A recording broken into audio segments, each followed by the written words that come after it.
First, I will show you a video to understand what is streamline.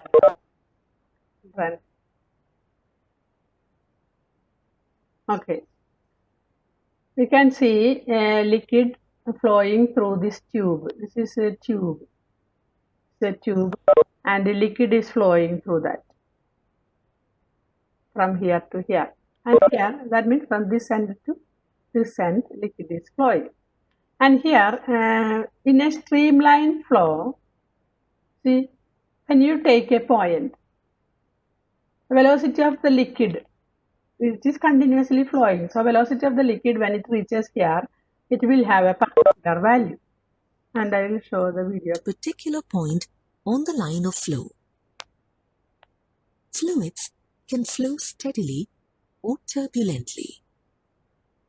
The flow of a fluid is said to be steady or laminar if all the particles passing a given point maintain a steady velocity at that point. The velocity of a given particle may vary from one position to another in its path, but at a given point in the path, all the particles passing through the point have the same velocity. Each particle follows the same path taken by a previous particle passing through that point. The path taken by a fluid particle in a steady flow is called a streamline. See, this is a streamline flow. This is, you can see a pipe. Shape zigzag formula pipe. And through that pipe, the liquid is flowing. And one streamline is taken. So many streamlines are there, and they will be parallel to each other. They will never cross each other. That's the property of streamline. So here, how can you say this flow is streamline flow? For that, you take any one streamline and you draw a tangent to it. Tangent. Liquid flow is from left to right. So tangent is to be drawn from left to right. Tangent drawn at this point. We draw a tangent at this point. That will give the velocity of the liquid at this point, V1.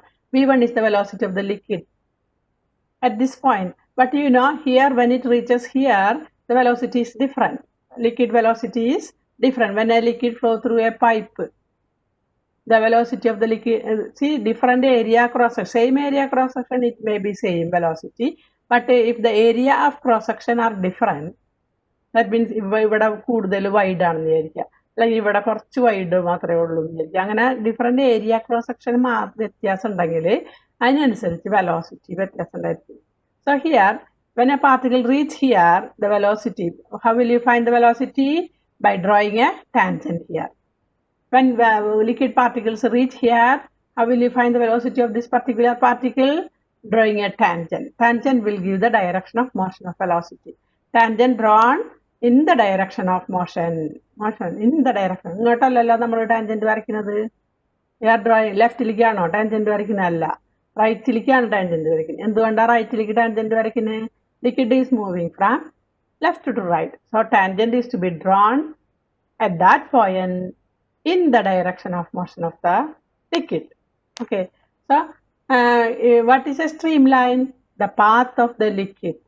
In a streamline flow, the path of the liquid, it may be curved. കണ്ടാൽ ചിലപ്പോൾ curved ആയിരിക്കും. ഇനി ഒരു straight cap ഒരു ട്യൂബിൽ കൂടെയാണ്, glass ട്യൂബിൽ കൂടെയാണ് പോകണമെങ്കിൽ that stream line will be straight. Curved ട്യൂബിൽ കൂടെയാണ് ലിക്വിഡ് ഫ്ലോ ചെയ്യുന്നതെങ്കിൽ it will be curved streamline. ഇത് റെഡ് കളർ കൊണ്ട് വരച്ചിട്ടുള്ളതാണ് streamline. ഒരു streamline എന്ന് പറയുന്നത്. Tangent to the streamline gives what? Tangent drawn to the streamline gives what? Gives what? Tangent drawn to the Jnanapragasham, tangent drawn to the streamline. Velocity. Velocity of the liquid at that point. Okay.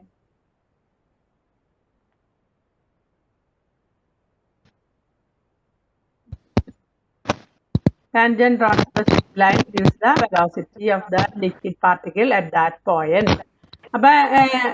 Is it necessary to have the same velocity at each point? Is it necessary to have the same velocity at each point? No. No. Depending upon the area cross section, velocity will be different. So here, what is a streamline? The path along which the liquid flow in a streamline motion. That is a streamline, very line. And tangent drawn to the streamline at any point gives the direction of velocity of that particle at that point. Okay.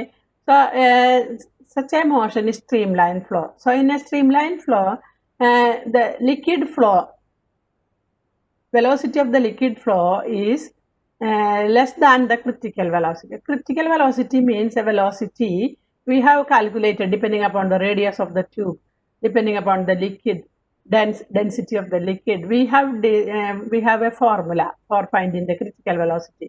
If the critical velocity exceed, the flow will be turbulent. If it is less than critical velocity, that flow will be streamline. Understand? So here we are studying streamline flow. In the stream, what are the properties of streamline flow? The velocity of each particle. See, liquid ഇങ്ങനെ flow ചെയ്തുകൊണ്ടിരിക്കുകയാണ്. When another particle reach here, അപ്പോൾ ഈ ഇവിടെയുള്ള particle പോയി, അപ്പോൾ അടുത്ത particle ഇവിടെ വന്നു. അപ്പോൾ the next particle which comes here will have the same velocity of the earlier particle when it was here. അപ്പം മുമ്പത്തെ പാർട്ടിക്കിൾ വെലോസിറ്റി ഇവിടെ എത്തിയപ്പോൾ v1 ആയിരുന്നു. അപ്പം അടുത്ത പാർട്ടിക്കിളും ഇവിടെ എത്തുമ്പോൾ it will have when another particle reach here it will have the same velocity of the previous പാർട്ടിക്കിളിൻ്റെ അതേ വെലോസിറ്റി തന്നെ ആയിരിക്കും വേറൊരു പാർട്ടിക്കിൾ എത്തുമ്പോൾ. അതുവരെ തന്നെ ഇവിടെ ഉണ്ട്. ഇവിടെ നോക്കിയേ, ഇവിടെ ഈ ഡോട്ട്സ് അകന്നാണ് ഇട്ടിരിക്കുന്നത്. ഇവിടെ എത്തിയപ്പോൾ ഡോട്ട്സ് ഒക്കെ അടുത്തടുത്ത്, അതായത് ഇവിടെ വെലോസിറ്റി കൂടുന്നുണ്ടെന്നാണ് കാണിക്കുന്നത്. ഡോട്ട്സ് ഒക്കെ അടുത്തടുത്താണ്, വെലോസിറ്റി കൂടും. അകന്നകന്നൊക്കെന്ന് പറഞ്ഞാൽ വെലോസിറ്റി കുറയുന്നു എന്നാണ് കാണിക്കുന്നത്. അപ്പം നമ്മളിപ്പോൾ ഒരു ഫോർ എക്സാമ്പിൾ നമ്മൾ ടാപ്പ് തുറന്നിട്ട് കഴിഞ്ഞാൽ ആ ടാപ്പിൻ്റെ തൊട്ടടുത്തുള്ള ഭാഗത്ത് ലിക്വിഡ് ഫ്ലോ നമുക്ക് യൂണിഫോം ഒരു സ്ട്രീം ലൈൻ ആയിട്ട് തോന്നും. പക്ഷേ കുറച്ച് അകന്ന് കഴിഞ്ഞാൽ അത് ടർബുലൻ്റ് ആയിട്ട് തോന്നും. കുറച്ച് കൂടുതൽ തുറന്നിട്ട് നോക്കിയാൽ അപ്പോൾ ഒരു ടർബുലൻ്റ് ഫ്ലോ ആയിരിക്കും. കുറച്ച് തുറന്നിട്ട് കഴിഞ്ഞാൽ അത് സ്ട്രീം ലൈൻ ഫ്ലോ ആയിരിക്കും. കൂടുതൽ തുറന്നിട്ട് കഴിഞ്ഞാൽ ടർബുലൻ്റ് ആയിട്ട് പോകണതാണ് അതുള്ള. ഓക്കെ, നമുക്ക് വെലോസിറ്റി എവിടെയാണെന്ന് പറയാൻ പറ്റില്ല. അതുപോലെ എനിക്ക് ടർബുലൻ്റ് ഫ്ലോ. ഇപ്പോൾ ഈ പാർട്ടിക്കിൾ ഇനി എവിടേക്കാണ് പോകുന്നത് നമുക്കറിയാം എവിടേക്കായിരിക്കും. പക്ഷെ ടർബുലൻ്റ് ഫ്ലോ നമുക്കത് പറയാൻ പറ്റില്ല. ഈ പാർട്ടിക്കിളിന് എവിടേക്കാണെങ്കിലും പോകാം, ടർബുലൻസ്. ഓക്കെ, അപ്പോൾ വെലോസിറ്റി സ്ട്രീം ലൈൻ ഫ്ലോ എന്ന് പറഞ്ഞാൽ നമ്മുടെ വീഡിയോ കേട്ടോക്കാം. Okay, The motion of the entire fluid can be represented with a number of streamlines showing the direction of flow in different areas. Thus, steady flow is a streamline flow. As the tangent at a point in the streamline indicates the direction of motion of all the particles at that point, no two streamlines cross each other. Consider an area in a fluid in a steady flow. All the streamlines that are drawn from the periphery of the area constitute a tube for which the chosen area is the cross section. Such a tube is called the tube of flow. As the streamlines do not intersect, fluids flowing through different tubes of flow do not intermix, even though there is no physical partition between them. Fluid dynamics can be better understood taking in. Okay, fluid, I will show the notes and explain. Fluid എങ്ങനെയാണ് flow, tube of flow എന്ന് പറയുമ്പോൾ ഒരു tube പോലെ നമുക്ക് തോന്നും. അതായത് അതിലുള്ള ആ ക്രോസ് സെക്ഷനിൽ ഉള്ള വെലോസിറ്റി സെയിം ആയിരിക്കും. ഇനി വേറെ ട്യൂബ് ഓഫ് ഫ്ലോ എന്ന് പറയുമ്പോൾ ആ ക്രോസ് സെക്ഷനിലുള്ള ലിക്വിഡിൻ്റെ വെലോസിറ്റി സെയിം ആയിരിക്കും. അങ്ങനെ ഓരോ ട്യൂബ് ഓഫ് ഫ്ലോയിലും ലിക്വിഡിൻ്റെ വെലോസിറ്റി സെയിം ആയിരിക്കും. ഒരു ട്യൂബ് ഓഫ് ഫ്ലോ എടുത്തു കഴിഞ്ഞാൽ I'll show the notes now. അപ്പോൾ കുറച്ചൊരു ഐഡിയ കിട്ടിക്കഴിഞ്ഞാൽ നമുക്ക് പിന്നെ നോട്ട്സ് എക്സ്പ്ലെയിൻ ചെയ്യാം. ആരാണ് വെയിറ്റ് ചെയ്യുന്നത്? സമയമായി വരുന്നുള്ളൂ, 6 ആൾക്കാർ വരുന്നുള്ളൂ. ഭയങ്കര അടി പിടിച്ചിട്ട് എല്ലാവരും. അങ്ങനെ ഉണ്ടാവുമോ കുട്ടികൾ?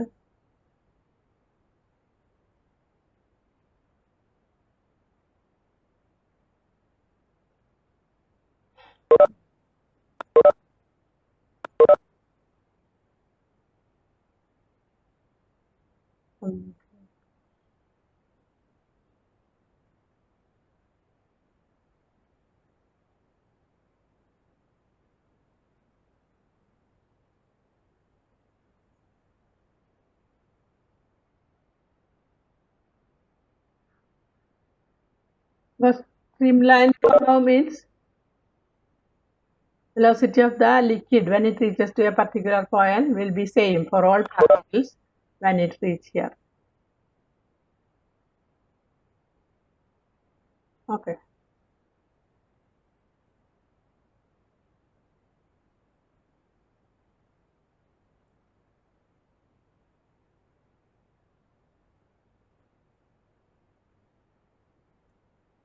നോക്കാം. Okay, this is A tube and അപ്പം നിങ്ങളൊരു സ്ട്രീം ലൈൻ ഫ്ലോ എക്സ്പ്ലെയിൻ ചെയ്യാൻ പറഞ്ഞാൽ ഇതുപോലെ ഡയഗ്രാം വരയ്ക്കണം. എക്സാമിൻ്റെ പേപ്പർ ടെസ്റ്റ് ചെയ്തപ്പോൾ എനിക്ക് മനസ്സിലായി കുറേ കുട്ടികളൊന്നും ഡയഗ്രാം പോലും പഠിക്കുന്നില്ല. അവർ എന്തായാലും ഇത്ര നാൾ എഴുതാത്തതിൻ്റെ എല്ലാ പ്രശ്നങ്ങളും ഉണ്ട്. ഒന്നോ രണ്ടോ ഒരു കുട്ടിയോ മറ്റോ ആകെ മര്യാദയ്ക്ക് എഴുതിയിട്ടുള്ളത് ഇതുപോലെ ഡയഗ്രാമൊക്കെ വരച്ച് ഞാൻ തന്ന പോലെയൊക്കെ എഴുതിയിട്ടുള്ളത്. പിന്നെ മിക്കവാറും കുട്ടികൾ ഡയഗ്രാം ഇല്ല, വെറുതെ V1 V2 V3 P3 P1 എന്നൊക്കെ പറഞ്ഞ് എഴുതിയിട്ടുണ്ടാവും ഡെറിവേഷനൊക്കെ. പക്ഷെ എന്താണ് അത് ഡയഗ്രാം വരച്ച് എക്സ്പ്ലെയിൻ ചെയ്യുന്ന എത്ര തവണ ഞാൻ പറഞ്ഞിട്ടുണ്ട്. അപ്പം അതൊന്നും ചെയ്യുന്നില്ല. അപ്പം എന്തിനാ ഇതുപോലെയൊക്കെ തരുന്നത്? വെറുതെ കാണാനല്ല തരുന്നത്, ഇതുപോലെ പഠിച്ച് നിങ്ങൾ എഴുതണം ഡയഗ്രാം വരച്ചിട്ട്. Consider liquid flowing through A tube AB ആണ് tube and A liquid is flowing through that. And one streamline is drawn with the dotted lines. And when the liquid particle reach here, the A to B ആണ് liquid flow. When the liquid particle reach at the point P, let the velocity, we draw a tangent to that point and we get the velocity. When the liquid particle reaches Q, we draw a tangent and we get the velocity. Similarly, at R also we draw a tangent and we get the velocity V3.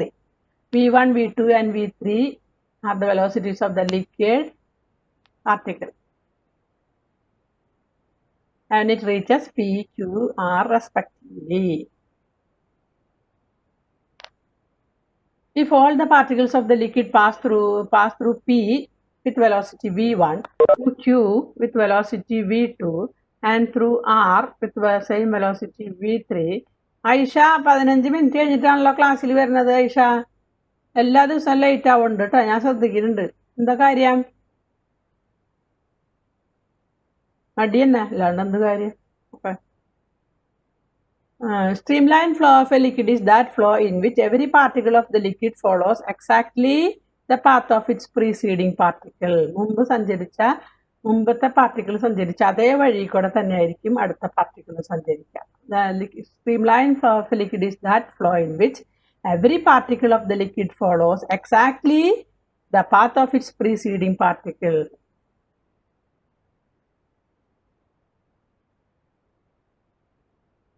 The same velocity, the velocity will be same magnitude and direction.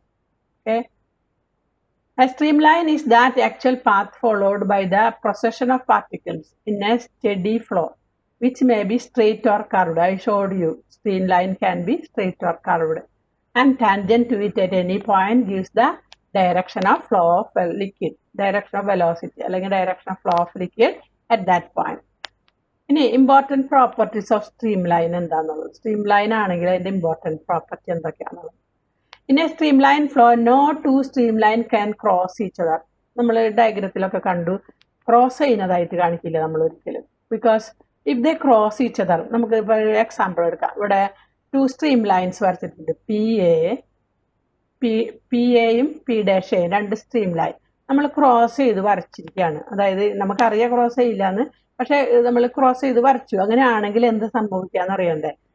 V have drawn 2 stream line which are crossing each other, PA and P', 2 stream line cross each other.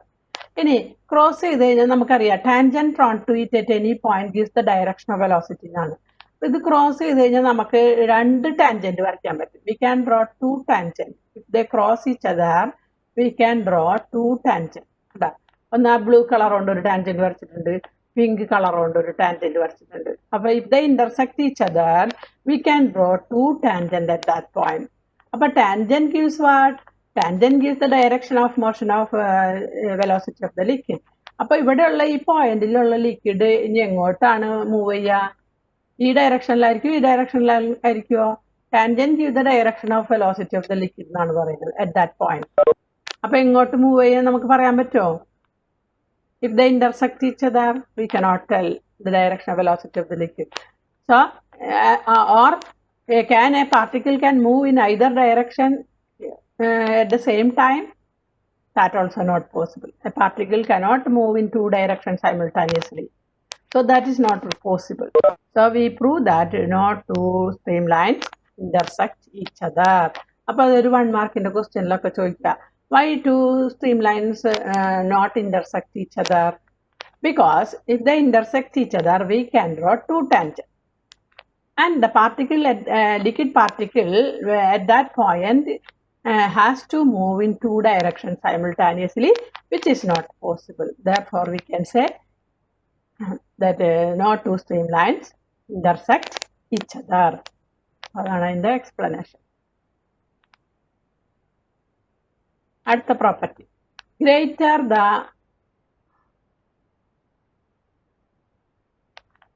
is the crowding of streamline at a place, the greater is the velocity of liquid particle at that place. Greater is the crowding. അതായത് streamlines ഞാൻ പറഞ്ഞു നേരത്തെ ഒരുമിച്ചാണ് കുറേ streamlines ഇങ്ങനെ ഒരുമിച്ച് അടുപ്പിച്ച് വരയ്ക്കുക. അതാണ് crowding എന്ന് പറയുന്നത്. കുറേ streamlines ഇങ്ങനെ അടുപ്പിച്ച് വരയ്ക്കുന്നതിനാണ് crowding എന്ന് പറയുന്നത്. ആ crowding വരുന്നത് എപ്പോഴാണ് ഞാൻ ചോദിക്കുക, നിങ്ങൾ പറയണം കേട്ടോ. വെൽ സപ്പോസ് നമ്മൾ ഗാർഡനിൽ നമ്മൾ ഓസ് ഇട്ട് നനയ്ക്കാറില്ലേ, ഗാർഡനിൽ ഓസ് ഇട്ട് നനയ്ക്കാറുണ്ട്. അപ്പം ഒരു എൻഡ് നമ്മൾ ടാപ്പുമ്മ കണക്ട് ചെയ്യും, മറ്റേ എൻഡിൽ നമ്മൾ ചെടിക്കൊക്കെ നനയ്ക്കും. അപ്പം one end is connected to the tap and tap is open. അപ്പം through the other end liquid comes out through the hose അല്ലേ. അപ്പം നമ്മളവിടെ അതിൻ്റെ ഹോള് കുറച്ച് ക്ലോസ് ചെയ്തെന്നായിരിക്കും. ചെടിക്ക് നനയ്ക്കുന്ന ഭാഗത്തുള്ള ഹോള് കുറച്ച് ക്ലോസ് ചെയ്ത് വിചാരിക്കുക. ഓസിന്റെ ഹോള് കുറച്ച് ക്ലോസ് ചെയ്ത് വിചാരിക്കുക. അപ്പൊ ഏരിയ ക്രോസ് സെക്ഷൻ കുറവാണോ കൂടുതലാണോ ദിബാംശ? കുറവാക്കുമ്പോ വെലോസിറ്റി കൂടാണോ കുറയാണോ ചെയ്യാ? കൂടും. വെലോസിറ്റി കൂടും. ചെടിക്ക് നനച്ചിട്ടുള്ളവർക്കൊക്കെ മനസ്സിലാവും. നമ്മള് ചെടിക്ക് നനയ്ക്കുന്ന ഭാഗത്തെ ഹോസിന്റെ എൻഡ് പതുക്കനെ ഒന്ന് ക്ലോസ് ചെയ്ത് കഴിഞ്ഞാൽ അവിടുത്തെ വെലോസിറ്റി കൂടും. അപ്പോൾ വെലോസിറ്റി കൂടുമ്പോൾ നമുക്ക് ക്രൗഡിങ് ഓഫ് സ്ട്രീം ലൈൻ വരുന്നുണ്ട്. വാട്ടർ എല്ലാം കൂടി ക്രൗഡ് ചെയ്യാണ് അവിടെ വരുന്നത്. അപ്പം greater is the crowding of stream line, greater is the velocity of the liquid. മനസ്സിലായോ? അപ്പം എല്ലാം കൂടി ക്രൗഡ് ചെയ്ത് കഴിയുമ്പോൾ ഏരിയ ക്രോസ് സെക്ഷൻ കുറയാണ് ചെയ്യുന്നത്. സ്ട്രീം ലൈൻസ് ഒക്കെ ക്രൗഡഡ് ആവും ഏരിയ ക്രോസ് സെക്ഷൻ കുറച്ച് കഴിഞ്ഞാൽ. അപ്പം അവിടുത്തെ വെലോസിറ്റി കൂടുതലായിരിക്കും. അതാണ് ഈ പോയിന്റ് കേട്ടോ. അപ്പം ഇതങ്ങനെ 2 പ്രോപ്പർട്ടീസ് ആണ് നമുക്ക് മെയിനായിട്ട് പഠിക്കാനുള്ളത് സ്ട്രീം ലൈൻസിന്റെ property. Greater is the crowding of the streamline at a place, greater is the velocity of the liquid particle at that place, and vice versa. ഒരു നോട്ട് ഉണ്ട്. In this flow velocity of liquid flow is less than the critical velocity. അപ്പോൾ ഒരു particular ട്യൂബിൽ കൂടെ ഇന്ന ട്യൂബിൽ കൂടെ പോകുമ്പോൾ ഇത്ര വെലോസിറ്റി ആണെങ്കിൽ അതിന് നമ്മൾ സ്ട്രീം ലൈൻ എന്ന് പറയും. ആ വെലോസിറ്റിയിലും കൂടുതലാണെങ്കിൽ അങ്ങനെ ടർബുലന്റ് ഫ്ലോ എന്ന് പറയും. അപ്പൊ അതിനാണ് ഒരു പർട്ടിക്കുലർ വെലോസിറ്റിയാണ് ഈ ക്രിറ്റിക്കൽ വെലോസിറ്റി. അത് നമ്മൾ ട്യൂബിന്റെ റേഡിയസ് അനുസരിച്ച് ലിക്വിഡ് ഏത് ലിക്വിഡാണ് അതിൽ കൂടെ ഫ്ലോ ചെയ്യുന്നത്, അതിന്റെ വിസ്കോസിറ്റി എന്താണ്, അതിനൊക്കെ അനുസരിച്ചിട്ടാണ് ഈ ക്രിറ്റിക്കൽ വെലോസിറ്റി കാൽക്കുലേറ്റ് അത് വരുന്നുള്ളൂ കേട്ടോ. ക്രിറ്റിക്കൽ വെലോസിറ്റി അങ്ങനെ കാണുന്നുള്ളത്. അപ്പൊ critical velocity is that velocity below which the flow is stream line, above which the flow is turbulent. അതിപ്പോ തൽക്കാലം അത് മാത്രം അറിഞ്ഞിരിക്കുക. അത് കാൽക്കുലേറ്റ് ചെയ്യുന്നത് നമ്മൾ പിന്നീട് പഠിക്കും. So what is critical velocity? It is the velocity of the liquid flow in a tube below which അതിനേലും കുറവാണ് വന്നതെങ്കിൽ below which the flow is streamline. ഇനി ആ ക്രിറ്റിക്കൽ വെലോസിറ്റി കാൽക്കുലേറ്റ് ചെയ്ത് വെച്ചിട്ടുണ്ട്. ആ ഇന്ന ട്യൂബിൽ കൂടെ ഇന്ന ലിക്വിഡ് ഫ്ലോ ചെയ്യുമ്പോൾ ഇത്ര വെലോസിറ്റി ആണെങ്കിൽ അതാണ് അതിന്റെ ക്രിറ്റിക്കൽ വെലോസിറ്റി നമ്മൾ കണ്ടുവച്ചിട്ടുണ്ട്. അപ്പൊ ആ ട്യൂബിൽ കൂടെ ആ ക്രിറ്റിക്കൽ വെലോസിറ്റിയിലും കൂടുതലാണ് ആ ലിക്വിഡ് ഫ്ലോ ചെയ്യുന്നതെങ്കിൽ നമുക്ക് എന്ത് പറയാം? ടർബുലന്റ് ഫ്ലോ എന്ന് പറയും. അപ്പൊ ക്രിറ്റിക്കൽ വെലോസിറ്റി നമ്മൾ ഓരോ ട്യൂബിന് ഓരോ പർട്ടിക്കുലർ ലിക്വിഡിന് കാൽക്കുലേറ്റ് ചെയ്യാൻ പറ്റും. ആ ഫോർമുല നമ്മൾ പഠിക്കാൻ പോകണുള്ളൂ. അപ്പൊ ആ വെലോസിറ്റിനാലും കുറവായാലും നമ്മൾ ക്രിറ്റിക്കൽ വെലോസിറ്റി ആണ് up to critical velocity streamline, less than or അല്ലെങ്കിൽ ഈക്വൽ ടു ക്രിറ്റിക്കൽ വെലോസിറ്റി ആയത് സ്ട്രീം ലൈൻ ആണ്. അബവ് ക്രിറ്റിക്കൽ വെലോസിറ്റി ആയാലാണ് നമ്മൾ അതിനെ ടർബുലന്റ് ഫ്ലോ എന്ന് പറയുക. ടർബുലന്റ് ഫ്ലോന് എക്സാമ്പിൾ എന്ന് പറയാൻ പറ്റുമോ? അതായത് നമ്മൾ കണ്ടിട്ടില്ലേ, നല്ല മഴക്കാലത്ത് വെള്ളം ഭയങ്കര സ്പീഡിൽ വരുന്നത്. അപ്പൊ അതിന് മിഡിലിൽ ഒരു ഒബ്സ്റ്റക്കിൾ ഉണ്ടെങ്കിൽ വിചാരിക്കുക. അപ്പൊ അവിടെ ടർബുലൻസ് വരും. അതുമാതിരി തന്നെ പാലത്തിന്റെ അവിടെ നോക്കിയാൽ മതി, റിവറിലൊക്കെ റിവറിൽ നല്ല മഴക്കാലത്ത് നല്ല സ്പീഡിൽ ഒഴുകും. മഴക്കാലം അല്ലെങ്കിൽ നല്ല സ്റ്റഡി ഫ്ലോ ആയിരിക്കും. പക്ഷേ നല്ല മഴക്കാലത്ത് ധാരാളം വെള്ളം അവിടെ നിന്ന് ഇവിടെ നിന്ന് ഒക്കെ വരുമ്പോൾ അത് ഭയങ്കര സ്പീഡിലായിരിക്കും വെള്ളം ഫ്ലോ ചെയ്യുന്നത്. അപ്പം ഒരു പില്ലറിൻ്റെ ഒക്കെ അടുത്തെത്തുമ്പോൾ പാലത്തിൻ്റെ ഒക്കെ പില്ലർ വരില്ലേ, ആ പില്ലറിൻ്റെ അടുത്ത് വരുമ്പോൾ നമുക്ക് കാണാം ഒരു ചുഴി എന്നൊക്കെ പറഞ്ഞ പോലെ അങ്ങനെ ടെർബുലൻസ് കാണാൻ പറ്റും, വാട്ടറിൻ്റെ ടെർബുലൻസ്. അപ്പോൾ അവിടെ നമുക്ക് പറയാൻ പറ്റില്ല പാർട്ടിക്കിൾ എങ്ങിടാൻ പോകാന്ന്. അത് ടെർബുലൻറ്റ്, ഇഷ്ടമുള്ള ഡയറക്ഷനിലേക്ക് ആയിരിക്കും അത് മൂവ് ചെയ്യുക. അതാണ് ടെർബുലൻറ്റ് ഫ്ലോ. വെള്ളപ്പാച്ചിൽ എന്നൊക്കെ പറയില്ലേ, ഭയങ്കര ഡിസ്റ്റർബ്ഡ് ആയിരിക്കും. നമുക്ക് അതിൻ്റെ വെലോസിറ്റി ഒന്നും നമുക്ക് പറയാൻ പറ്റില്ല. ഏത് ഡയറക്ഷനിലാണ് പോകണമെന്ന് പറയാൻ പറ്റില്ല, എന്ത് വെലോസിറ്റി ആയിരിക്കും എന്ന് പറയാൻ പറ്റില്ല, അടുത്ത പാർട്ടിക്കിൾ അതിലെയാണോ വരുമെന്ന് പറയാൻ പറ്റില്ല, ഒന്നും പറ്റില്ല. അപ്പം velocity will be greater than the critical velocity ആയിരിക്കും. ഇനി ലാമിനാർ ഫ്ലോ എന്താന്ന് നോക്കാം. ലാമിനാർ ഫ്ലോ എന്ന് പറഞ്ഞാൽ ഇപ്പോൾ ഒരു ട്യൂബിൽ കൂടെ വെള്ളം പോകാന്നിരിക്കാം, കൺസിഡർ. അപ്പം നമ്മളിപ്പോൾ പഠിക്കുന്നത് ഇന്നലെയൊക്കെ പഠിച്ചത് ലിക്വിഡ് അറ്റ് റെസ്റ്റ് ആയിരുന്നു. ഇന്ന് നമ്മൾ ഫ്ലോ ആണ് പഠിക്കുന്നത് കേട്ടോ. ലിക്വിഡ് ഫ്ലോ ഹൈഡ്രോഡൈനാമിക്സ് ആണ്, മറ്റേത് ഹൈഡ്രോസ്റ്റാറ്റിക്സ് ആയിരുന്നു. ഇനി ഹൈഡ്രോഡൈനാമിക്സ് എന്ന് പറയുമ്പോൾ മോഷൻ ഉണ്ട്. നമ്മൾ ലിക്വിഡ് ഫ്ലോയിനെ കുറിച്ചാണ് ഇപ്പോൾ പഠിക്കുന്നത്. Stream line flow, turbulent flow, അതൊക്കെ ഫ്ലോ വരുന്നുണ്ട് അവിടെ. ട്യൂബ് ഓഫ് ഫ്ലോ, പിന്നെ ഇപ്പം പറഞ്ഞ എന്താണ് ലാമിനാർ ഫ്ലോ എന്ന് പറഞ്ഞാൽ ഇപ്പോൾ നമുക്ക് നോക്കാം. ഇപ്പോൾ ഒരു liquid suppose liquid is flowing through this tube. But middle part velocity of the liquid will be maximum. But when it moves far away from the center, ഇതിന് മുകളിലേക്ക് പോകുന്തോറും ലിക്വിഡിൻ്റെ വെലോസിറ്റി കുറഞ്ഞു വരും. കാരണം ഇവിടെ അതിൻ്റെ ട്യൂബിൻ്റെ എൻഡാണ്, സോളിഡ് പാർട്ടിക്കിളാണ്. അപ്പം ലിക്വിഡ് പാർട്ടിക്കിളിൻ്റെ വെലോസിറ്റി കുറഞ്ഞു വരുന്നു, കാരണം ഡിഫറെൻറ്റ് ലെയേഴ്സ് ഫോം ചെയ്യുന്നുണ്ട് ഇവിടെ. അപ്പം ലിക്വിഡ് ഫ്ലോ, ഈ സെൻറ്ററിലുള്ള ലിക്വിഡ് ഫ്ലോ എന്ന് പറയുമ്പോൾ ഒരു ട്യൂബ് ഓഫ് ഫ്ലോ എടുത്തു കഴിഞ്ഞാൽ that velocity will be maximum. ഇനി വേറെ നെക്സ്റ്റ് ലെയർ, തൊട്ടടുത്ത ലെയർ എടുത്തു കഴിഞ്ഞാൽ അവിടുത്തെ വെലോസിറ്റി അതിനെ കുറയും. ഇനി കുറച്ചും കൂടെ അകലെയുള്ള ലെയർ, ആ ഗ്രീൻ കളറുള്ള ആ ലെയറിൽ ലിക്വിഡ് കൺസിഡർ ചെയ്യുക, ഗ്രീൻ കളറിലുള്ള ലിക്വിഡിൻ്റെ ലെയർ കൺസിഡർ ചെയ്ത് അവിടുത്തെ വെലോസിറ്റി അതിനേലും കുറവായിരിക്കും. പിന്നെ just near touching the liquid touching the solid surface, അവിടെ വെലോസിറ്റി 0 ആയിരിക്കും. അപ്പോൾ സെൻറ്ററിലുള്ള ട്യൂബ് ഓഫ് ഫ്ലോയുടെ വെലോസിറ്റി മാക്സിമം ആയിരിക്കും. പിന്നെ അകന്നകന്ന് പോകുന്തോറും velocity of the liquid flow decreases, and at last when the liquid layer touches the solid surface the liquid flow will almost B 0.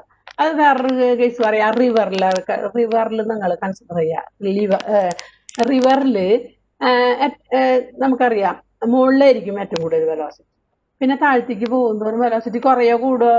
റിവറിൽ കുഴിയുള്ള river ഒന്നല്ല, ശരിക്കും ഒരു ഫ്ലാറ്റ് ഹൊറിസോണ്ടൽ റിവർ ആണെന്നാണ് ചോദിക്കുന്നത്. ഒരു ഭാഗത്ത് കുറഞ്ഞു വരും, താഴത്തേക്ക് പോകുന്നവർ കുറഞ്ഞു വരും. കാരണം താഴെയാണ് അതിൻ്റെ ഗ്രൗണ്ട് സർഫസ് വരുന്നത്. ഗ്രൗണ്ടിനെ ടച്ച് ചെയ്തിട്ടുള്ള ലെയറിൽ എപ്പോഴും വെലോസിറ്റി 0 ആയിരിക്കും. പിന്നെ കൂടി വന്ന് മുകളിലേക്ക് ഏറ്റവും കൂടുതലായിരിക്കും.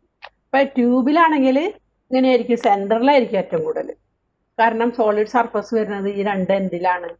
അപ്പം ഓരോ ലെയറിൽ വെലോസിറ്റി ഡിഫറെൻ്റ് ആണ് കേട്ടോ. സെൻട്രൽ ലെയറിൽ ലിക്വിഡിൻ്റെ വെലോസിറ്റി മാക്സിമം, പിന്നെ നമ്മൾ അകന്നകന്ന് പോകുന്തോറും ട്യൂബിൻ്റെ അറ്റത്തേക്ക് എത്തുന്തോറും വെലോസിറ്റി കുറഞ്ഞു വരും. Velocity of the liquid, mark ഇവിടെ കാണിച്ചിരിക്കുന്നത് വെലോസിറ്റിയാണ് കേട്ടോ. Velocity of the liquid at this layer, അതാണ് വെലോസിറ്റി ആണ് നേരെ മാർക്കിട്ട് റെപ്രസെൻ്റ് ചെയ്ത്. ലെങ്ത് കണ്ട കൂടുതൽ വരച്ചിരിക്കുന്നത് സെൻറ്റർ വണ്ണിന് കൂടുതൽ ലെങ്ത്തിലാണ് വരച്ചിരിക്കുന്നത്. അത് റെപ്രസെൻ്റ് ചെയ്യുന്നത് സെൻറ്ററിലെ വെലോസിറ്റി മാക്സിമം ആണെന്നാണ്. ലെങ്ത് കുറച്ച് റെപ്രസെൻ്റ് ചെയ്താൽ അതിൻ്റെ അർത്ഥം എന്താ? വെലോസിറ്റി ഡിക്രീസ് ചെയ്യുന്നതാണ്. അപ്പോൾ as we move far from the centre layer velocity of the liquid is decreasing. അപ്പോൾ different layers the liquid is having different velocity. അങ്ങനെയുള്ള ഫ്ലോയിനാണ് നമ്മൾ ലാമിനാർ ഫ്ലോ എന്ന് പറയുന്നത്. Laminar. If a liquid flowing over a horizontal surface with a steady flow and moves in the form of layers, liquid moves in the form of layers. ഓരോ ലെയറിലും particular velocity ആയിരിക്കും. അപ്പോൾ ഞാൻ പറഞ്ഞു സെൻറ്ററിലുള്ള ലെയറിൽ velocity maximum ആണ്. പിന്നെ just near to the surface, അതായത് solid സർഫസിൻ്റെ അടുത്തുള്ള എൻ്റെ ലെയർ 0 ആണ്. In between the velocity is decreasing becomes 0. like that. Different layers of the liquid are having different velocity, which do not mix with each other. Then the flow of liquid is called laminar flow. Thus, a flow in which the liquid moves in layers is called a laminar flow.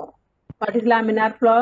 A flow in which the liquid moves in layers is called the laminar flow. ഇതാണ് ഒരു laminar flow ഒരു example.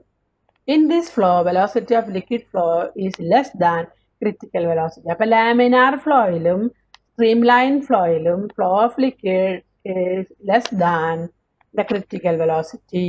Velocity of the liquid flow in laminar flow and streamline flow is less than the critical velocity. അതാണ് important point. ഇനി നമുക്ക് turbulent flow നോക്കാം. Different types of flow ആണ് നമ്മൾ പഠിച്ചുകൊണ്ടിരിക്കുന്നത് കേട്ടോ. Different type of flow of liquid. Turbulent flow.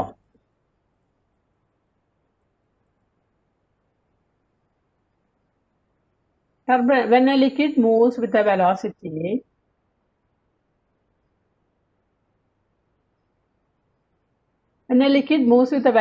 greater than critical velocity, the motion of the particles of the liquid becomes disorderly or irregular. Such a flow is called turbulent flow. When an obstacle is placed in the path of fast moving fluid, that is what I told, in a river, in rainy season, liquid will be moving very fast. If an obstacle is placed, for example, a pillar of a stone, a big stone in its path, and near to that you can see turbulence. Turbulent കാണാം. അത് observe ചെയ്തിട്ടുള്ളവർക്ക് മനസ്സിലാവും. ഇനി നമ്മൾ critical velocity എന്താണെന്ന് നോക്കണം. Critical velocity I told you that velocity of the liquid flow up to which the flow is streamlined or laminar and above which its flow becomes turbulent. ഇപ്പോൾ critical velocity കാണാനുള്ള ഫോർമുലയാണ് VCC means critical. V means velocity. Critical velocity. NR. N is a Reynolds number. Reynolds is a name of the scientist. Reynolds pen ഒക്കെ കേട്ടിട്ടില്ലേ നമ്മൾ? Reynolds pen. അപ്പോൾ Reynold എന്ന് പറഞ്ഞാൽ അപ്പോൾ പെന്നിൽ liquid flow തന്നെയാണ് നടക്കുന്നത് അല്ലേ? ലിക്വിഡ് അല്ലേ ഫ്ലോ ചെയ്യുന്നത് പെന്നിൽ? അപ്പം റെയ്നോൾഡ് എന്ന് പറഞ്ഞാൽ it is a number. Reynold സയൻറ്റിസ്റ്റിൻ്റെ നെയിമാണ്. അദ്ദേഹം കണ്ടുപിടിച്ചിട്ടുള്ള ഒരു നമ്പറാണ് റെയ്നോൾഡ് നമ്പർ. NR സഫിക്സ് ആയിട്ട് എഴുതണം. NR Reynold number. ഈറ്റ എന്ന് പറഞ്ഞാൽ വിസ്കോസിറ്റി. ഇപ്പോൾ ഫോർ എക്സാമ്പിൾ വിസ്കോസിറ്റി എന്ന് നമ്മൾ പഠിക്കാൻ പോകണുള്ളൂ. Viscosity means for example honey എടുക്കുക, വാട്ടർ എടുക്കുക, ഓയിൽ എടുക്കുക, ഡിഫറെൻറ്റ് ലിക്വിഡ്സ് എടുക്കുക. ഹണി, വാട്ടർ, ഓയിൽ, 3 ലിക്വിഡ് നമ്മൾ എടുത്തു. ഒരു ട്യൂബിൽ കൂടെ നമ്മൾ അത് പോർ ചെയ്യാണ്. We pour those liquid separately. ആദ്യം നമ്മൾ വെള്ളം ഒഴിച്ചു. വെള്ളം ആണ് ആദ്യം പോർ ചെയ്യുന്നത്. We pour water through that pipe. അത് കഴിഞ്ഞിട്ട് നമ്മൾ ഓയിൽ ഒഴിച്ചു. അപ്പം നമുക്കറിയാം അതിൻ്റെ ഒരു സ്പീഡ് നമുക്ക് ഏകദേശം അറിയാം. നമ്മളൊക്കെ സാധാരണ ചെയ്യുന്നതല്ല. അതൊക്കെ വീട്ടിലൊരു കുപ്പിയിൽ ഒഴിച്ചേക്കോ അല്ലെങ്കിൽ ട്യൂബിൽ കൂടെ ഒഴിച്ചേക്കോ അതൊക്കെ നമുക്ക് അറിയുന്നതാണ് പ്രാക്ടീസ്. ഇനി അത് തന്നെ ഹണിയാണ് ഞാൻ ഒഴിച്ചത് ലാസ്റ്റ്. ഏത് ലിക്വിഡ് ആയിരിക്കും ഈസി ആയിട്ട് ഫ്ലോ ചെയ്യുക ട്യൂബിൽ കൂടെ? വാട്ടർ. Correct, water. അപ്പം അതിൻ്റെ വിസ്കോസിറ്റി കുറവാണെന്ന് അർത്ഥം. ഏറ്റവും പതുക്കെ പോയതായിരിക്കും പറഞ്ഞ് ഹണിയായിരിക്കും. ഹണിയായിരിക്കും. അപ്പം അതിൻ്റെ അർത്ഥം അത് ഹൈലി വിസ്കസ് ആണ്. അപ്പം അതിൻ്റെ ഫ്ലോയ്ക്ക് ഭയങ്കര ഒപ്പോസിഷൻ ഉണ്ട്. ഒപ്പോസിഷൻ ഉള്ളതുകൊണ്ടാണ് അത് പതുക്കനെ പോണത്. അപ്പം അത് ലിക്വിഡ് ഫ്രിക്ഷൻ ആണ്. ഇപ്പോൾ വിസ്കോസിറ്റി എന്ന് പറഞ്ഞാൽ ലിക്വിഡ് ഫ്രിക്ഷൻ ആണ് ആക്ച്വലി. അത് നമ്മൾ പഠിക്കും കൂടുതൽ ഡീറ്റെയിൽ ആയിട്ട് ഇതൊക്കെ കഴിഞ്ഞിട്ട് കേട്ടോ. പക്ഷെ ഇവിടെ നമ്മളത് വരുന്നത് കൊണ്ട് നമ്മൾ അതിനെക്കുറിച്ച് ഒരു ഐഡിയ വേണം. അതാണ് ഇപ്പോൾ പറയുന്നത്. അപ്പം NR is A Reynold number. അതൊരു നമ്പറാണ്. 2000, 1000, 3000 എന്നൊക്കെ പറയുന്ന ഒരു നമ്പറാണ്. പിന്നെ ഈറ്റ എന്ന് പറഞ്ഞാൽ വിസ്കോസിറ്റി ഓഫ് ദ ലിക്വിഡ്. ഇപ്പം ഞാൻ പറഞ്ഞു വെള്ളം, oil, honey. If you take these 3 liquids, honey is more viscous. It finds difficult to move. It is having more liquid friction. അപ്പോൾ honey is a highly viscous liquid എന്ന് പറയും. അപ്പോൾ അത് viscosity of the liquid ആണ്. Raw എന്ന് പറഞ്ഞാൽ density of the liquid and capital D is the diameter of the tube through which the liquid is flowing. അപ്പോൾ viscosity is decided by Critical, critical velocity is decided by all these factors. One is Reynolds number. Now that is a constant, that is not varying with. And eta is the viscosity of the liquid. So it depends on the liquid, which liquid is flowing, that depends on that. What is the density of the liquid? Density. And also the diameter of the tube. What is the diameter of the tube? So that also it depends. And now Reynolds number, eta, coefficient of viscosity of liquid, rho, density of the liquid, d, diameter of the tube. So this formula everyone should study. Critical velocity, nr, eta by rho d. nr, eta by rho d. That is the critical velocity. Calculate ചെയ്യാനുള്ള ഫോർമുലയാണ്. Teacher ഈറ്റ ആണോ? ഈറ്റ എന്നാണ് പറയാ കേട്ടോ അതിനെ. Viscosity coefficient ഈറ്റ, ETA, ഈറ്റ. അതിനിങ്ങനെയാണ് എഴുതുക, n പോലെ എഴുതിയിട്ട് ഇങ്ങനെ വളച്ചിട്ട് ഇങ്ങനെ എഴുതാം, ഈറ്റ. അത് നമ്മൾ ഡീറ്റെയിൽഡ് ആയിട്ട് പഠിക്കുന്നുണ്ട് ഇത് കഴിഞ്ഞിട്ട് കേട്ടോ. അപ്പൊ അതിന് റെയ്നോൾഡ് നമ്പർ ആ ഫോർമുലയിൽ തന്നെ എഴുതിയിരിക്കുന്നതാണ്. Reynold number rho D V C by eta. ഇനി റെയ്നോൾഡ് നമ്പറിന്റെ ഇമ്പോർട്ടൻസ് എന്താണെന്ന് എപ്പോഴും ചോദിക്കാറുണ്ട്. What is the physical significance of Reynold number എന്ന് ചോദിക്കാറുണ്ട്. അപ്പൊ റെയ്നോൾഡ് നമ്പറിന് എന്താണ് ഇത്ര പ്രാധാന്യം? Why it is so important? The value of Reynold number lies, if the Reynolds number lies between 0 to 2000, the flow of liquid is streamlined or laminar. If the calculated value rho d Vc by eta, if we calculate, and if we get an answer between 0 to 2000, the flow of liquid we can tell streamlined or laminar. If it is greater than 3000, we tell it is turbulent. For values of nr above 3000, the flow of liquid is turbulent. And for values of nr between 2000 to 3000, the flow of liquid is unstable, changing from streamlined to turbulent flow. About Reynolds number, if it is between 0 to 2000, what type of flow we can expect, children? Streamline flow. If it is greater than 3000, turbulent flow. Between 2000 to 3000 അപ്പൊ variation ആണ്, unstable ആണ്. എവിടെ നിന്ന് എവിടേക്ക് പോകും? 2000 കൂടുതൽ പോയി 3000 എത്തുന്ന വരെ ആ ഫ്ലോ നമുക്ക് streamline to turbulent, unstable ആണ്, മാറിക്കൊണ്ട് സ്ട്രീം ലൈൻ ടു ടർബുലന്റ് ആണ് 2000 3000 ഇടയ്ക്കാണെങ്കിൽ റെയ്നോൾഡ് നമ്പർ.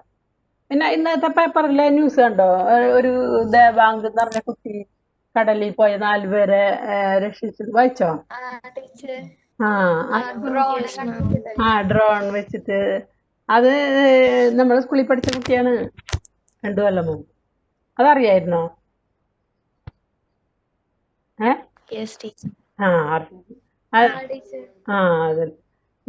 ആ കുട്ടീനെ അറിയായിരുന്നോ നിങ്ങൾക്ക്? 2 കൊല്ലം മുമ്പ് പഠിച്ചിരുന്നാണ്. ഇല്ല, കണ്ടിട്ടുണ്ടോ സ്കൂളിൽ? ചേച്ചിയുടെ ബാച്ചിലായിരുന്നു ടീച്ചർ. ശരി.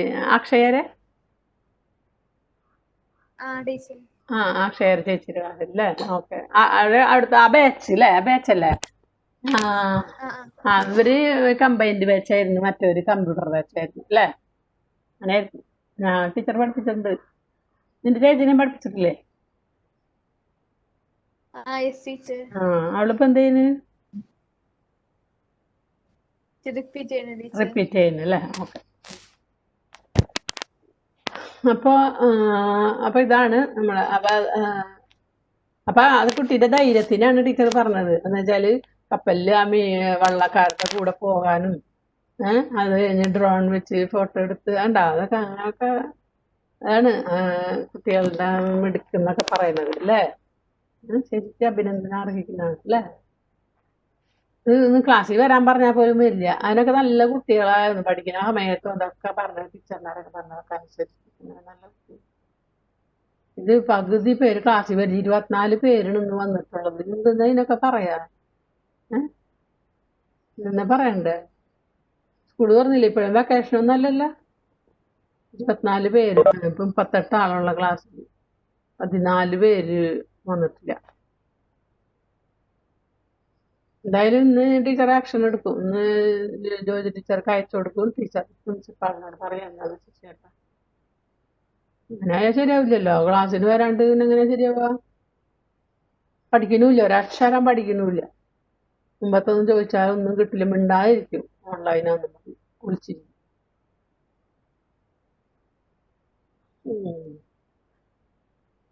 അപ്പൊ റെയ്നോൾഡ് നമ്പറാണ് നമ്മൾ പറഞ്ഞത്. അടുത്തതാണ് വെരി ഇമ്പോർട്ടൻ്റ് ആയിട്ട് വരുന്നത്. ഇപ്പൊ പഠിച്ചതൊന്നല്ല ഇമ്പോർട്ടൻ്റ്, അടുത്തതാണ് ഏറ്റവും ഇമ്പോർട്ടൻ്റ് കേട്ടോ. ഇക്വേഷൻ ഓഫ് കണ്ടിന്യൂറ്റി, അതാണ് most important part of this chapter. അപ്പൊ you can see liquid flowing through a pipe. Liquid flow is shown in this pipe, and suppose, and see what you can see in the shape of this tube. എന്താണ് ട്യൂബിന്റെ ഷേപ്പിലുള്ള വ്യത്യാസം എന്താണെന്ന് പറയാൻ പറ്റുമോ? Anyone? Area area cross section അതെ decreasing decrease ചെയ്യുന്നുണ്ട്. അങ്ങനത്തെ ഒരു ട്യൂബാണ് നമ്മൾ എടുത്തിരിക്കുന്നത്. അതായത് നമ്മൾ സാധാരണ ചെടിക്ക് നനയ്ക്കുന്ന ഹോസ് എന്നൊക്കെ പറയുമ്പോൾ ഒരേപോലെ ഇരിക്കും അല്ലേ? അങ്ങനത്തെ അല്ല. അതുകൊണ്ട വേരിയിങ് ഏരിയ ക്രോസ് സെക്ഷൻ. കാരണം നമ്മൾ ഡിഫറെന്റ് വെലോസിറ്റിനെ കുറിച്ചൊക്കെ പഠിക്കുന്നുണ്ട്. അതുകൊണ്ട് വേരിയിങ് ക്രോസ് സെക്ഷണൽ ഏരിയ ആണ് അത്. അപ്പൊ here it is at the end A area cross section is more than at the end B. അപ്പൊ നമുക്കറിയാം, ഞാൻ നേരത്തെ പറഞ്ഞു, ഏരിയ ക്രോസ് സെക്ഷൻ കുറയ്ക്കുമ്പോൾ ഈ സ്ട്രീം ലൈൻസ് ഒക്കെ ക്ലോസ് ആയിരിക്കും. അപ്പൊ വെലോസിറ്റി കൂടുതലായിരിക്കും, ക്രൗഡഡ് ആയിരിക്കും. ഇവിടെ സ്ട്രീം ലൈൻസ് മൊത്തം ക്രൗഡഡ് ആയിരിക്കും. കണ്ടോ, ഇവിടെ ഡിസ്റ്റൻസ് ഉണ്ടാവും, സ്ട്രീം ലൈൻസ് തമ്മിൽ സെപ്പറേഷൻ ഉണ്ടാവും. സ്ട്രീം ലൈൻസ് മുഴുവൻ ക്രൗഡഡ് ആയി കഴിയുമ്പോൾ അതിൻ്റെ അർത്ഥം അവിടെ വെലോസിറ്റി കൂടുതലാണെന്നാണ്. അപ്പൊ when the hose is closed, some part of it is closed, the velocity of the liquid flow increases. അതാണ് ഇവിടെ കാണിച്ചിരിക്കുന്നത്. അപ്പൊ ഇവിടെ എൻ്റർ ചെയ്യുന്ന വെലോസിറ്റി ആവില്ല, ലീവ് ചെയ്യുന്ന velocity. Here suppose v1 is the velocity with which the liquid enter. ഇപ്പൊ tap തുറന്നു വെച്ചു, എന്നിട്ട് അപ്പൊ എൻ്റർ ചെയ്യുന്ന വെലോസിറ്റി v1 ആയിരിക്കും ട്യൂബിൽ. Suppose v1 is the velocity of the liquid entering through the tube, and v2 is the velocity of the liquid leaving through the tube. And area cross section here is different. Initially we can see larger area cross section. ഇപ്പൊ A1 എടുക്കാം, നമുക്ക് A1, ഇവിടെ A2 എടുക്കാം, small letters തന്നെ എടുക്കാം. A1 V1, A2 V2, A1 V1, A2 V2. Okay. അപ്പൊ A1 A2 എന്ന് പറഞ്ഞാൽ ഏരിയ ക്രോസ് സെക്ഷൻ ആണ്. A1 A2 is the area cross section. V1 V2 are the velocities at the end A and B.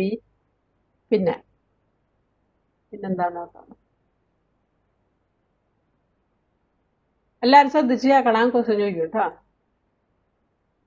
V1 V2 velocity of flow of liquid at the end A and B respectively. ഇനി ρ1 ρ2 density of the liquid at the end A and B. നമ്മൾ ഇപ്പൊ ρ1 ρ2 density different ആയിട്ട് എടുക്കുന്നത്. Actually if the liquid is incompressible, will the density changes? Children? No ma'am. No. Incompressible ആണെങ്കിൽ density മാറില്ല, compress ചെയ്യാൻ പറ്റില്ലല്ലോ. അപ്പൊ നമ്മൾ ആദ്യം ഇനീഷ്യലി നമ്മൾ ρ1 ρ2 എടുക്കും, എന്നിട്ട് പിന്നെ നമ്മൾ ρ1 = ρ2 = ρ എന്ന് എടുക്കും കേട്ടോ. Okay, density because the liquid is incompressible എന്ന് പറഞ്ഞിട്ട് എടുക്കും. ഇനി volume of the liquid entering, 5 minute കൊടുക്കും. അപ്പൊ ഇത് വേഗം ഇത് പഠിപ്പിച്ച് തീർക്കണം teacher. Volume of the liquid entering per second. Volume എങ്ങനെ കാൽക്കുലേറ്റ് ചെയ്യും?